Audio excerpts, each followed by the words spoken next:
আসসালামু আলাইকুম রহমতুল্লাহি ওবরকাতুহু।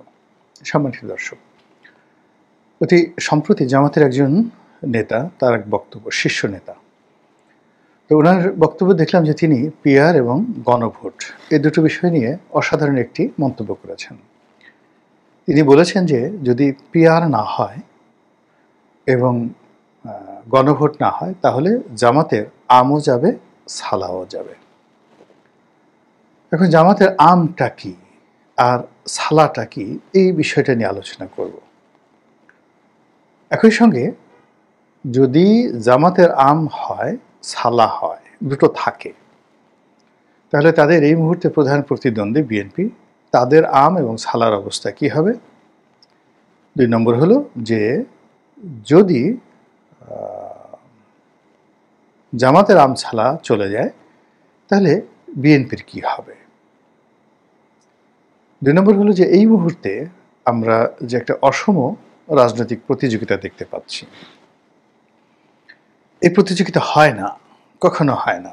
এমন একটা পরিস্থিতিতে আপনার মাঠে একটা রেস হলো, যেখানে একটা ঘোড়া, যেখানে একটা ছাগল, তারপরে যেখানে একটা গর্দভ, যেখানে একটা মুরগি, তারপরে যেখানে একটা খরগোশ একসাথে ছেড়ে দেওয়া হলো। তারপরে বাঁশিতে ফু দেওয়া হলো, বলে তোমরা দৌড় দাও, যে ফার্স্ট হবে তাকে নোবেল পুরস্কার দেওয়া হবে, বিশাল নোবেল পুরস্কার দেওয়া হবে। এখন বলেন তো অবস্থাটা কি হবে। সারাটা মানুষ হাসতে হাসতে মরে যাবে, আর ওই পাশে একটা নোবেল কমিটি বসে আছে যে দেখি মুরগিটা ফার্স্ট হয়ে যায় কিনা, বা ঘোড়াটা আসলে কি করে। এরকম একটা অদ্ভুত প্রকৃতিতে, এরকম অদ্ভুত অদ্ভুত ঘটনা ঘটে যায়। এই যে আমরা যে কার্টুনগুলো দেখি বা কার্টুনগুলো করি, এবং বাচ্চারা এই যে যেগুলো দেখে, পোকেমন দেখে বা অন্যান্য যে সকল কার্টুন রয়েছে, বা এখন আমরা বুড়ো হয়ে গেছি কিন্তু তারপরেও গোপাল ভাঁড়ের কার্টুন দেখি, যে অনেক সিনিয়র বয়স্ক লোক, ৬০ বছর, ৬৫ বছর, ৭০ বছর, সারাক্ষণ বসে বসে ওই নাতির সঙ্গে গোপাল ভাঁড়ের কার্টুন দেখে। এর কারণ হলো মানুষ ফ্যান্টাসি পছন্দ করে, কল্পনার জগতে বসবাস করতে পছন্দ করে। তো নিজের হাড় জিরজিরে স্ত্রী, একজন রিক্সাওয়ালা, সারাদিন cat cat cat cat cat cat করে। তো সে যখন টেলিভিশন স্ক্রিনে গিয়ে ময়ূরীর মতো মোটাসোটা একজন রমণীকে দেখছে, তখন ওই রিক্সাওয়ালা বা তাদের যে শ্রেণীর লোকজন রয়েছে, তাদের কাছে জিরো ফিগারের কোনো রমণীর কোনো মূল্য নাই। ময়ূরী হলো তাদের কাছে বিশ্ব সুন্দরী। ফলে ৮০-র দশকে আপনি দেখেন আমাদের এই সমাজে, ৮০-র দশকে এমনকি ৯০-র দশকে অনেক মানুষের সেই পছন্দের নায়ক ডিপজল, পছন্দের নায়িকা ময়ূরী। এটা হলো বাস্তবতা। সাইকোলজিক্যালি কখনো কখনো মানুষ এই জিনিসগুলো পছন্দ করে। তো সেই দিক থেকে এখন রাজনীতিতে যে ময়ূর নাচ চলছে, রাজনীতিতে যে যাকে বলা হয় কার্টুন চলছে, কল্পনা চলছে, পুতুল নাচের ইতিকথা চলছে, এখানে এভরিডে এমন কিছু দৃশ্য আমরা দেখতে পাচ্ছি, সেই দৃশ্য দেখে আমাদের কাছে মনে হচ্ছে মানে একটা আরব্য রজনীর মহানায়ক, সেই ৪০ চোর, মানে আলিবাবা এবং ৪০ চোরের সেই চিচিং ফাঁকের গল্পের চাইতেও অ্যাডভেঞ্চারাস ঘটনা আমাদের রাজনীতিতে ঘটে যাচ্ছে।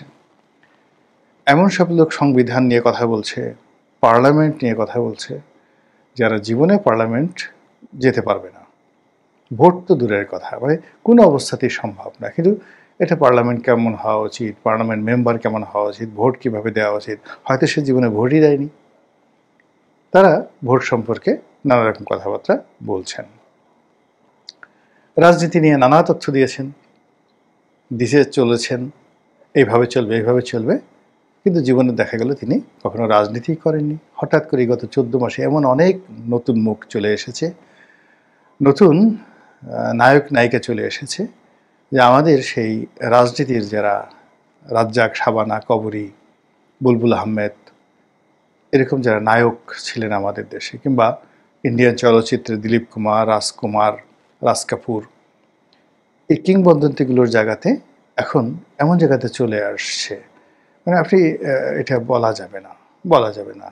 এখন আপনি গায়ক হিসেবে যদি মানে ১০০ নম্বর দিতে চান ইভা রহমানকে কিংবা হিরো আলমকে, নায়ক হিসেবে হিরো আলমকে নায়ক এবং গায়ক হিসেবে আপনি যদি তাকে নম্বর দিতে চান, এটা আপনার ব্যাপার। কিন্তু আমাদের রাজনীতিতে তো এখন এমন কিছু মানে ঘটছে, এমন কিছু শুনছি, এমন কিছু দেখছি, না যাচ্ছে বলা, না যাচ্ছে লেখা, এটা রুচির দুর্ভিক্ষ। ফলে অনেক সময় মানে অঙ্গ জ্বলে যাচ্ছে এই সকল কথাবার্তা শুনে। এই যে জামাত নেতা যিনি বললেন জামাতের আম চলে যাবে, ছালা চলে যাবে, তো আম এবং ছালা দুটো বস্তু, অ্যাসেট। তো জামাতের আম কি আর ছালা কি আমি তো এটা বুঝতে পারিনি এখন পর্যন্ত। তাদের যে আম, কখনো সেটা আওয়ামী লীগের আম ছিল, কখনো বিএনপির আম ছিল, কখনো জাতীয় পার্টির আম ছিল, কখনো ইয়াহিয়া খানের আম ছিল, কখনো টেক্কা খানের আম ছিল। আর বস্তা, তাদের বস্তাও কখনো ছিল না, সেই বস্তাও সেই যে দলের আম সেই দলের বস্তা।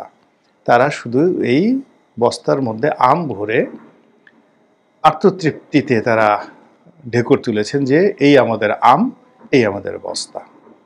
এর বাইরে গিয়ে যদি আপনি ইন জেনারেল চিন্তা করেন, সাধারণভাবে চিন্তা করেন যে এই রাজনৈতিক দলটির আইডিওলজিটা কি, নীতি এবং আদর্শ কি, তারা বলবেন যে আমরা একটা ইসলাম ভিত্তিক সমাজ প্রতিষ্ঠা করতে চাচ্ছি, ন্যায় ভিত্তিক সমাজ প্রতিষ্ঠা করতে চাচ্ছি, আমরা সৎ মানুষের শাসন আমরা প্রতিষ্ঠা করতে চাচ্ছি।